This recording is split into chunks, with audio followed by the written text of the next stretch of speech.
بسم الله الرحمن الرحیم. تاسو ته پته ده چې the things in the world are not only beautiful but fascinating too.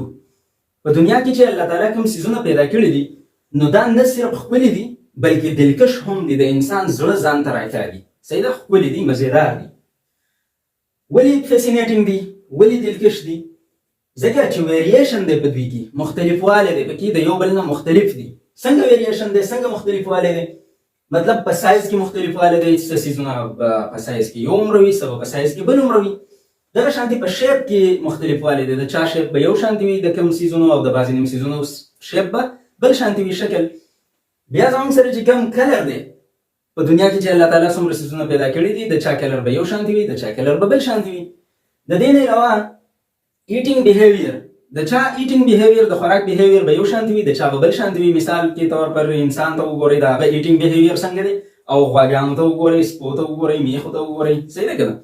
دغه شانتې برډز ته وګورئ. نو مطلب د هر چا چې کوم دی نو ایټینګ بیهیویر هم ویریشن دی پکې، مختلف دي د یو بل نه. او دغه شانتې هیبیټیټ مطلب د اوسېدلو ځایونه هم مختلف دي. مارانو ته وګورئ، هغوی چېرته اوسېږي، انسیکټس ته وګورئ، برډز ته وګورئ، هیومنز ته وګورئ. صحیح ده، نو مطلب زموږ سره چې کوم دی نو ویریشن دی پکې. نو human beings always interested in observing and studying living things. د دې ویریشنز په وجه باندې او د دې ښکلیوالي په وجه باندې، د دې دلکش کوالټي په وجه باندې انسان همیشه دپاره انټرست دی، دلچسپي لري چې دا څیزونه ابزرو کړي، ویې او د دې نه علاوه سټډي کړي. صحیح شو؟ نو په دې وجه باندې مونږ ټاپک دی نن انټروډکشن ټو بایولوژي. دا بایولوژي انټروډکشن په دې وجه باندې مونږ کوو اوس، او مطلب زموږ سره بایولوژي په دې وجه باندې راغله چې تاسو ته په دې ځای کې دا خبره ایکسپلین شوله چې الله تعالی چې کوم څیزونه پیدا کړي دي نو دا ناټ اونلی بیوټیفل دي بټ فیسینیټینګ ټو، او انسان ځان طرف ته اټریکټ کوي چې دا ابزرو کړي او سټډي کړي. نو دې سیز ته مونږ بایولوژي وایو. چې کله لیوینګ تھنګز سټډي کېږي په کوم فیلډ کې نو هغې ته مونږ څه وایو؟ بایولوژي ورته وایو. بایولوژي چې کوم دی دا زموږ سره ګریک ورډ دی، د یوناني زبان لفظ دی، د دوو لفظونو نه را یو ځای شوی دی. بایو مینز لایف اینډ لوګوس مینز سټډي. نو د سټډي آف لایف از کالډ بایولوژي. د زندګۍ سټډي ته مونږ څه وایو؟ بایولوژي ورته وایو. هغه څیزونه چې په چا کې زندګي موجود ده هغې ته مونږ او د هغې سټډي مونږ کوو نو دې فیلډ ته مونږ څه وایو؟ دې ته مونږ بایولوژي وایو. لایف په چا کې موجود دی؟ مایکرو ارګانیزمز دي. صحیح ده که نه؟ بیکټیریا دی، د دې نه علاوه پروټیست دی، مطلب امیبا، پیرامیشیم، یوګلینا، پلازموډیم وغیره وغیره. نو دا زموږ سره مایکرو ارګانیزمز دي، کوم چې مونږ ته په نظر باندې نه راځي، مونږ یې په مایکروسکوپ باندې سټډي کوو. نو هغه هم زموږ سره لایف پکې موجود دی، لیوینګ ارګانیزمز دي. دغه شانتې پلانټس چې کوم دي، بوټي، که هغه واړه دي او که غټ غټ دي، که ګلونه کوي او که نه کوي. صحیح ده که نه؟ که په ځمکه داسې خورېږي او که غټې غټې تنې وي، بره ولاړې وي، خو بس چې بوټي دي نو په دوی کې هم زندګي شته. او انیملز، نو انیملز کې هغه انورټیبریټس دي. په انورټیبریټس کې زموږ سره چې کوم دی ډېر زیات فایلمونه دي، که د هر فایلم سره تعلق ساتي. او دغه شانتې زموږ سره بیا ورټیبریټس دي. نو په ورټیبریټس کې که دا فشز دي، امبیبیانز دي، ریپټایلز دي، برډز دي، میملز دي، که هر څه دي بس انیمل. نو په دوی کې هم لایف موجود دی. نو مطلب د دې مایکرو ارګانیزمز، د پلانټس او د انیملز چې کوم فیلډ کې مونږ سټډي کوو نو دغې ته مونږ څه وایو؟ بایولوژي ورته وایو. صحیح ده؟ کارلینیس ساینټسټ په فرست ټایم باندې بایولوژي لفظ استعمال کړی و. صحیح ده؟ او بایولوژي مونږ 3 میجر ډیویژنز ته، 3 غټو ډیویژنز، 3 غټو ګروپونو ته مونږ بایولوژي ډیوایډ کوو. اولنی نمبر دی زموږ سره مایکرو بایولوژي. نو مایکرو بایولوژي هغه برانچ دی د بایولوژي چې په هغې کې مونږ څه سټډي کوو؟ په هغې کې مونږ مایکرو ارګانیزمز، دا په غټه سطح باندې ډیویژنز دي. صحیح ده؟ نو په مایکرو بایولوژي کې مونږ مایکرو ارګانیزمز سټډي کوو. مایکرو ارګانیزمز تاسو ته ما وویل چې هغې ته وایي چې هغه مونږ ته په سترګو باندې په نظر داسې نه راځي بلکې مونږ یې په مایکروسکوپ باندې ګورو. صحیح ده؟ نو چې دغه سټډي مونږ کوو نو دا مونږ په مایکرو بایولوژي کې کوو.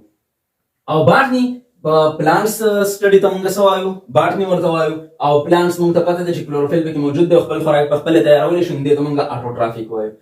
زوالوجي چې کوم دی 3 نمبر ډیویژن، نو هغه کې مونږ انیمل سټډي کوو. په انیملز کې کلوروفیل نه وي، خپل خوراک په خپله نشي تیارولی، نو په دې وجه باندې دې ته مونږ هیټروټرافیک وایو. صحیح ده؟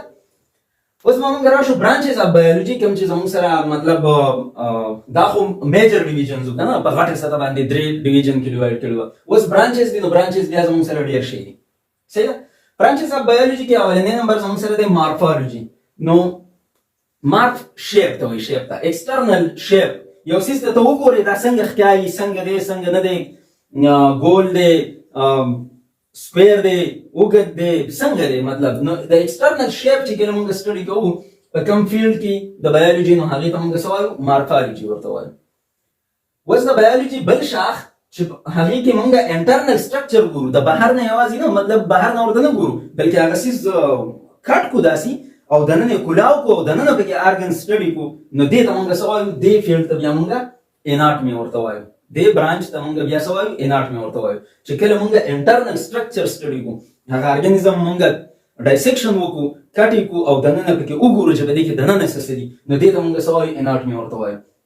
هیسټالوجي بل برانچ دی چې په دې کې موږ ټیشوز سټډي کوو. صحیح ده ټیشوز چې کوم دی نو زموږ سره داسې سیلز چې د هغوی کامن فنکشن وي ګروپ اف سیلز دیټ پرفارم کامن فنکشن نو هغې ته موږ څه وایو ټیشو ورته وایو. صحیح ده مطلب هغه سیلز د سیلز هغه ګروپ چې هغه یو خاص کار پرفارم کوي نو هغې ته موږ څه وایو ټیشو ورته وایو. صحیح ده یا تاسو ویلی شئ چې د ګروپ اف سیلز دیټ آر هیوینګ سیملر سټرکچر اینډ function are called tissues. صحیح ده نو په دا ټیشو زموږ سره د پلانټس هم کېدی شي د بوټو او دا ټیشو زموږ سره د انیملز هم کېدی شي. نو د بوټو چې کوم دی زموږ سره په غټه سطح باندې دوه قسمه ټیشوز دي یو ته موږ سیمپل ټیشوز وایو او بل ته موږ کمپاوند ټیشوز وایو. نو په سیمپل ټیشوز کې بیا ځان له قسمونه دي په کمپاوند ټیشوز کې بیا ځان له قسمونه دي هغې ته نه ځو او دغه شانتې زموږ سره چې کوم دی نو انیملز نو په انیملز کې زموږ سره څلور قسمه ټیشوز دي اپیتیریل ټیشوز دي کنیکټیو ټیشوز دي مسکولر ټیشوز دي او نروس ټیشوز دي. صحیح ده که نو مطلب نروس ټیشو باندې به زه یو به پکې ایکسپلین کړو چې څنګه کامن فنکشن دی که نه نو مطلب که موږ د نروس ټیشوز له راشو نو زموږ په بدن کې چې څومره نیورانز دي نو د دې کار څه دی میسج د یو ځای نه بل ځای ته وړل نو که هغه په هر ځای کې موجود دي خو بس میسج د یو ځای نه بل ځای ته وړي نو موږ دا په نروس ټیشوز کې کېښودلي دي. صحیح ده دې ته موږ نروس ټیشوز وایو. ښه بل نو زموږ سره چې کوم بل برانچ دی د بایولوژي نو چې په هغې کې موږ فنکشن سټډي کوو هغې ته موږ څه وایو فزیالوجي ورته وایو. مطلب که زه پکې د ډفرنٹ ارګنز فنکشن سټډي کوم چې د لاس څه فنکشن دی د خپې څه فنکشن دی د هارټ څه فنکشن دی د کډني څه فنکشن دی. صحیح ده که نه د سټمک څه فنکشن دی د معدې نو دې ته موږ څه وایو بیا دې ته بیا موږ فزیالوجي وایو چې کار یې څه دی چې دا کوم ارګنز په موږ کې موجود دي د دوی کار څه دی نو دې فیلډ ته بیا موږ څه وایو فزیالوجي ورته وایو. بل برانچ دی امبریالوجي.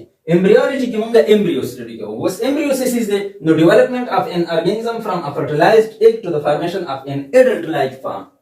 اډلټ نو اډلټ لایک مطلب دا دی که اوس موږ به د انسان ډیولپمنٹ واخلو نو انسان چې کله مطلب د مور په خېټه کې وي فرټیلایزډ ایگ کله چې سپرم او ایگ د یو بل سره میلاو شي نو زایګوټ جوړ شي دې ته موږ فرټیلایزډ ایگ وایو. نو د دې نه چې کوم ډیولپمنٹ سټارټ شي او د انساني شکل دې جوړ شي.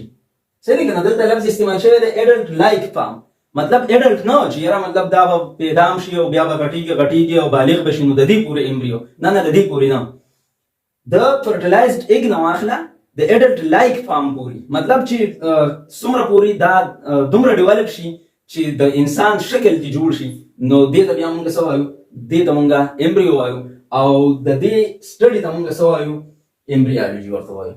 صحیح ده بل برانچ دی زموږ سره ټیکزانومي. ټیکزانومي زموږ سره د بایولوژي هغه برانچ دی چې په دې کې موږ د ارګانیزمز کلاسیفیکیشن کوو او ساینټیفیک نیمینګ کوو. پکې مطلب د ارګانیزمز موږ کلاسیفای کوو ډیفرنٹ ګروپس ته او ګروپس ته او سب ګروپس ته او هغې له ساینټیفیک نیمز ورکو نو دې فیلډ ته موږ څه وایو ټیکزانومي ورته وایو. سیل بایولوژي یا سایټالوجي زموږ سره د بایولوژي هغه برانچ دی چې په دې کې موږ د سیلز او د سیل ارګانیلز سټډي کوو. صحیح ده مطلب د سیل سټډي کوو چې سیل څنګه دی او په سیل کې چې دننه کوم ارګانیلز دي مایټوکانډریا ګالجي باډیز انډوپلازمیک ریټیکولم وغیره وغیره نو د دې سټډي ته موږ سایټالوجي یا سیل بایولوجي وایو. بل برانچ دی پیلیونټالوجي. پیلیونټالوجي زموږ سره هغه برانچ دی چې په دې کې موږ فاسلز سټډي کوو. فاسلز څه څیز دی؟ فاسلز زموږ سره د لیوینګ ارګانیزمز باندې چې کله مطلب په میلیونز اف ایرز مخکې یا سیلاب یا زلزله یا طوفان یا څه څیز راغلی وي او دا د ځمکې لاندې دفن شي او میلیونز اف ایرز پې تیر شي او د هغې نه بعد بیا ته دوی راوباسي نو دې ته څه وایي فاسلز ورته وایي. صحیح نو فاسل زموږ سره د پلانټس هم کېدی شي او د انیملز هم کېدی شي. اوس زموږ سره چې کله د پلانټ فاسل سټډي کوو موږ نو هغې ته موږ پیلیوباټني وایو او چې د انیمل فاسل سټډي کوو نو هغې ته موږ پیلیوزوالوجي وایو. صحیح شو ګوره د فاسل سټډي ته موږ پیلیونټالوجي وایو خو که دا فاسلز پلانټ والا وي نو بیا ورته موږ څه وایو پیلیوباټني ورته وایو. او کدا فاسلز انیملز والوي نو بیا ورته موږ سوال پیلیو زوالوجي ورته وایي. صحیح ده. خبل برانچ دی زموږ سره د بایولوژي ایمونالوجي. ایمونالوجي هغه برانچ دی چې په دې کې موږ د امیون سیستم په اړه کې خبرې کوو. امیون سیستم زموږ د جسم مدافعتي سیستم دی چې دا د بیماریانو خلاف څه کوي؟ جګړه کوي. صحیح ده. ښه نو چې کله موږ د دې امیون سیستم د دې جګړې والے سیستم مطالعه کوو په کوم فیلډ کې، نو هغه فیلډ ته موږ څه وایو؟ ایمونالوجي ورته وایو. بل برانچ دی زموږ سره انټمالوجي. انټمالوجي هغه برانچ دی چې په دې کې موږ د انسیکټس سټډي کوو. اوس انسیکټس څه څیز دی؟ نو دا زموږ سره انورټیبریټس دي، او دا هغه انورټیبریټس مطلب دا چې د ملا وړوکي پکې نشته، او هغه انورټیبریټس چې په دوی کې 3 pairs of legs وي، مطلب شپږ خپې وي. پکې 3 pairs نو مطلب دا دی چې 3 جوړې، نو مطلب شپږ خپې، 3 یو سایډ ته او 3 بل سایډ ته. نو مطلب مچ، ماشه، مچۍ، بلبلکۍ، ملخ، دا ټول زموږ سره پسې کې راځي، په انسیکټ کې راځي. بس دې ځکه ما دا یو مچ سټرکچر راکړی دی چې دا زموږ سره سر دی، هډ، دا تورکس دی، او دا ابډامن دی، او دا وینګز دی، وزري دي، او دا درې خپې یو طرف ته او درې خپې بل طرف ته. نو دې ته موږ څه وایو؟ انسیکټ ورته وایو. نو چې کوم فیلډ کې موږ د انسیکټ سټډي کوو، نو هغه برانچ ته، هغه فیلډ ته موږ څه وایو؟ انټمالوجي ورته وایو. صحیح ده. بل برانچ دی زموږ سره جینټکس. جینټکس کې به موږ د جینز سټډي کوو. صحیح ده. نو بس جینز څه دی؟ دا زموږ سره د ډي ان اے یو سیګمنټ وي، او د مور او پلار نه خصوصیات بچو ته منتقل کوي.